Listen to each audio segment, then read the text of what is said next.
क्या है कामनी के दूसरे बेटे का मकसद? विवान का हुआ अपने हमशक्ल धवन से सामना।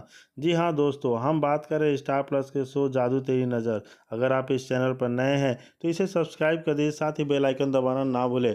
वीडियो अच्छा लगे तो इसे लाइक ज़रूर कीजिएगा। चलिए आगे बढ़ते हैं दोस्तों। जादू तेरी नज़र में विवान का अपने हमशक्ल के सामना होता है, जो विवान को चेतावनी देता है, उसके बाद विवान की याददाश्त को मिटा देता है।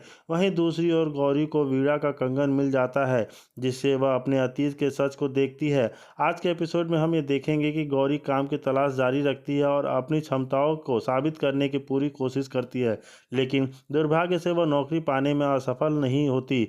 जी होते हो जाती है।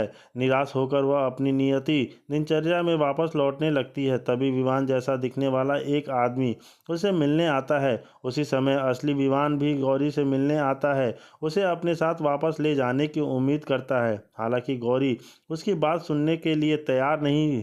वह उसे जाने के लिए कहती है और जोर देती है कि वह बात नहीं करना चाहती है। वह कहती है कि उसे बड़ा पाव लेने जाना चाहिए, जबकि वह घर लौटती है और धीरे से उसे बाद में आने के लिए कहती है। जब गौरी चली जाती है तो विवान उसका पीछा करता है, लेकिन उसे पकड़ नहीं पाता। फिर वह गौरी के घर जाने का फैसला करता है। इस बीच विवान का हमशक्ल उसके सामने आ जाता है। विवान उससे उसकी पहचान के बारे में पूछता है और डुप्लीकेट बताता है कि वह कामनी का बेटा दवांश है। विवान यह जानकर दंग रह जाता है कि दवांश उसका काला प्रतिरूप है। अचानक टकराव होता है जहां दवांश विवान पर हमला करता है। प्रथम वंशी को पता चल जाता है कि विवान खतरे में है। दवांश कबूल करता है कि वह विवान को खत्म करके उसकी जगह लेना चाहता है। विवान नफरत से बदला लेने के बजाय दवांश को समझाने की कोशिश करता है और समझाता है कि उसने एक बार उसे भाई की तरह स्वागत किया था और उससे अच्छाई लाना चाहता था। हालांकि दवांश विवान का मजाक उड़ाता है। वह उसे कहते हुए कि उससे पहले भी अपनी शक्तियां खो चुका है और जल्द ही रिश्तों को भी खत्म कर देगा। उसके बाद दवंश विवान की पहचान को हमेशा के लिए अपने कब्जे में ले सकता है। दवंश विवान का जादू करता है और बेरहमी से हंसने लगता है। उसी समय गौरी घर लौटती है और दवंश को विमान पर रूप धारण करते हुए देखती है। वह उसके व्यवहार की नकल करके और धीरे से बोलकर उसे समझाने की कोशिश करता है कि असली विवान है। गौरी हालांकि भ्रमित है। जब वह उसे चूड़ियाँ देता है तो वह उस पर भरोसा करना शुरू कर देती है, कुछ ऐसा जो केवल असली विवान ही जानता होगा। वह उसे चूड़ियाँ छूने के अतीत को याद करने के लिए प्रोत्साहित करता है।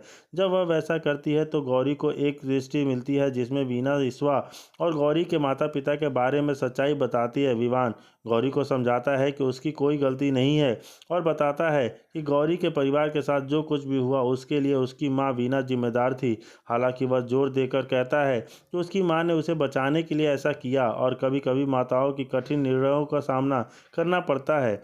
वह गौरी को अपनी माँ को माफ़ करने के लिए मजबूर करने की कोशिश नहीं करता, बल्कि उससे अनुरोध करता है कि वह एक बार उसके साथ आए और उसके बाद तय करे कि वह क्या करना चाहती है।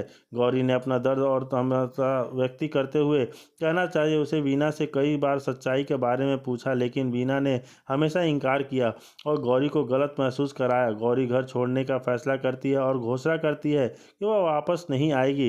इस बीच दवंश एक पवित्र पेड़ के पास जाता है और उसे पुकारता है अपने वंश का दावा करते हुए। कामनी के बेटे के रूप में वह पेड़ से ऊर्जा का अनुरोध करता है और समझता है कि पूरी दयाना समिति को उसे भीतर छिपी शक्ति की आवश्यकता है।